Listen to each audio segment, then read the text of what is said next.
My guest today is Alan Price, Chief Operations Officer of the Peninsula Group, a leading HR, employment law and health and safety consultancy firm, and Chief Executive Officer of BrightHR, the HR software and support service for SMEs.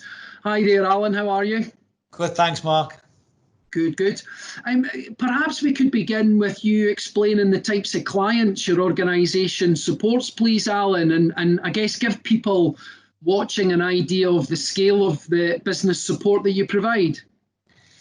So Peninsula Group was firmly established in 1983 in Manchester and was very much about giving HR and health and safety support to small business owners who were experts at their chosen field, but less so on HR and safety.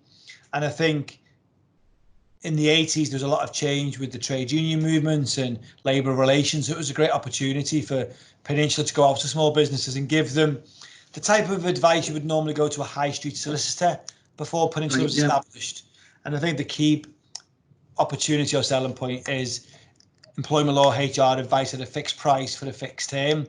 You go to a lawyer and it's very much not like recruitment where you give a great service with a fixed fee. It was a blank check. And the services that we provide would normally be done by a high street solicitor or an in-house HR role. And I think over the last 35 years, that's evolved into those adjacent areas like HR software and safety software, well-being, mental health, and also into Scotland and Ireland and far afield as Australia, New Zealand, and more so now Canada in the last couple of years. And is it still very much SME focused? I'd say the large proportion of the client base is sort of anyone employing from one employee up to 50 being our core area of focus, but you'd have clients with 10,000 staff, 8,000 staff, even clients offshore off the coast of Scotland who'd have oil rigs that would be using us for support as well. So that's our bread and butter, the small business community. But you will have those large organisations that want to outsource transactional HR. There's no difference in speaking to one of our HR advisors in Glasgow and you being based in London, and that could be your own internal HR support or safety support. So that's the main focus. But again, we can support clients up to sort of 10,000 staff. And I'm guessing with obviously what's been going on with the lockdown and the COVID crisis, that things have never been busier from your side. What have been, I guess, the main areas that the kind of SME customers have requested support with? I think in a good or a bad economy, small business owners, any business owner is going to want support on staff. Staff's your greatest asset, but it's also seen as your greatest cost. Coming into lockdown, it was about how to deal with furlough and how to deal with layoff. And initially, before the job retention scheme, how to deal with redundancy. That's evolved over the last 3 months with a lot of changes to the furlough scheme and getting people back to work. And now that's evolved to obviously more so in England and Wales, but getting people back into the workplace. Challenges around that being COVID secure on the safety side, but HR and health and safety go hand in glove. A lot of business owners like to deal with them on their own, but it's a bit like the work you guys do in terms of onboarding and recruitment. You want to get the right talent, which you do very well. But it's then continuing that journey. Recruitment's a bit like the first date. All goes well, everyone's really happy, but it's embedding the culture, embedding the expectations. And from an employment perspective, that's the contract of employment, that's the job offer, that's the job description. But it's the day-to-day management of absence, performance management, setting expectation, and more so now about safety. Is the workplace secure? Does the employee want to come back to work? Why do you need them to come back to work? What if they've got childcare issues? So it's very much evolving every day, but demand's never been greater. We normally take 2,500 calls a day in the UK business. That went up to 8,000 during the first few months of furlough.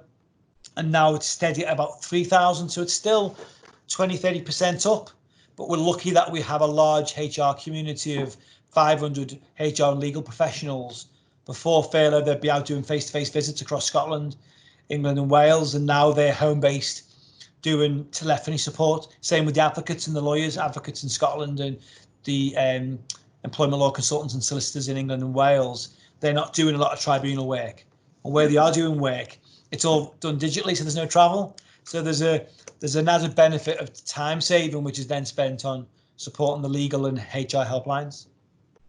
I mean, you mentioned the furlough scheme, and I know it's something that you've explained and commented on at length over the last few months. I mean, I think most people would accept that up until now it's protected a significant number of jobs in the economy. Do you think the government's planned exit of the scheme is the right approach? Or from speaking to your customers, do you think the scheme should be amended or extended for a longer period of time? We've got a mixed bag of sentiment from clients. Obviously, there's 35,000 in the UK market, and you've got those who are back in work or those who are still in work saying it gave them support when demand reduced. Those clients in the arts, theatres, small cinema groups that are clients are saying they need more support. They would very much say would like to have seen it tapering off in the industries like professional services who are either back in work or still working as normal. Some support for hospitality and maybe tapering off maybe towards the end of the year, because not every restaurant's open to full capacity. But those who are still closed, like the arts, gyms are only just coming back on board. They're saying they'd like to have seen more support. I think those industries where you've seen a reduced need. So if you look at the furlough bonus, you've basically got to look at £1,000 bonus is the equivalent of paying 15 hours a week at minimum wage for 2 months. So I can assume the Chancellor's intention was if you employ them at minimum wage in October and December, so November and December, minimum wage 15 hours, that's going to be £500 a month, and then cover it yourself in January. We'll give you that back in the furlough bonus. I think could we have done more? It's unprecedented in our economy. I know in the global financial crisis, Germany was one of those countries that gave a similar level of support, and they were the first to bounce back. You can only bounce back if you've got something there. People will always want more. Our clients will always want more. It's how able you are to adapt. We talked earlier about sort of working from home. We were able to have remote working, do video visits, digital support. Not every industry or business can do that or has the expertise. We're big enough to be able to do that, and we're obviously privately owned and have got a great support from our founder, who's been able to put his own support into the business to get us through this. Yeah. You mentioned some of the kind of internal steps you've taken, but obviously with a 4 or 5-fold increase of calls at a time when most of your own staff will have been working from home. I mean, what has been the kind of biggest challenges from your own business point of view, keeping this running? I think we're 35 years trading, and a lot of our systems are what people call on-premise, so our IT infrastructure is based in this building. We do have some home work, and we have a lot of mobile workers. It was really advancing our IT strategy. We had a 2-year plan to get into the cloud in terms of our IT. That went from a 2-year plan to a 2-week plan. So that was the biggest challenge. Our phones are literal what's on your desk, what everyone sees every day. We had to move to a new vendor for half our staff quite quickly, and the rest devise an IT system that would work from home. So I think that was the biggest challenge. And also just communication. We're very much a collaborative.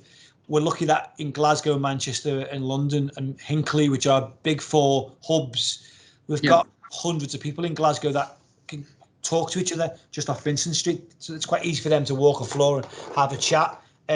Same in Manchester, there's over 1,000 staff who could do that. They're not used to Microsoft Teams, Life Size, the various different applications we run. And the other challenge, Mark, is they all use different platforms. There's no one preferred solution. Our IT guys like the IT solutions, our HR professionals are used to Life Size, and our sales professionals are used to Microsoft Teams. So there's been a bit of a mismatch of approach, but it's worked. We've delivered the service, and actually we've had record sales because people want support on COVID and furlough. Obviously, they're looking at shorter term contracts. They're very price sensitive in the current marketplace, and we've adapted to support them. And we've also been able to offer some free services to clients who've not been in a position to fund our services. So it's been a challenge commercially and also from an IT point of view. suppose finally, Alan, as a former board member and active participant within the CIPD, how do you think the wider HR community has reacted to the challenges of the last few months? And I guess, how would you like to see the profession evolve as we come out of this? I think it's the one department in any business that has really had to be at the forefront of managing change, HR. And obviously there's the employment relations, employment law and health and safety challenges that have come out of it. I think they've adapted well. I was pleased to see the CIPD provide a free mental health employee assistance programme to all its members. That was really good to see.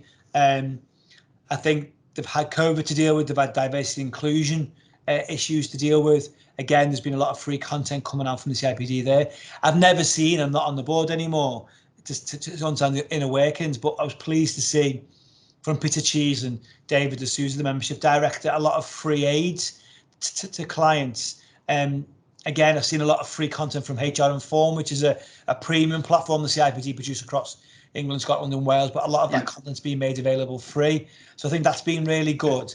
I think coming out of where we are now, it's been very much reactionary, but HR doesn't necessarily have a board position in every company. HR includes recruitment, it's a big part of HR, but how important is that seen by small business owners?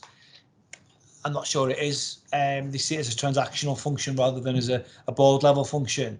There'll always be an FT, there'll always be a sales director, even in a 50-man business. I think HR's got to come out of this and ask for that seat at the table.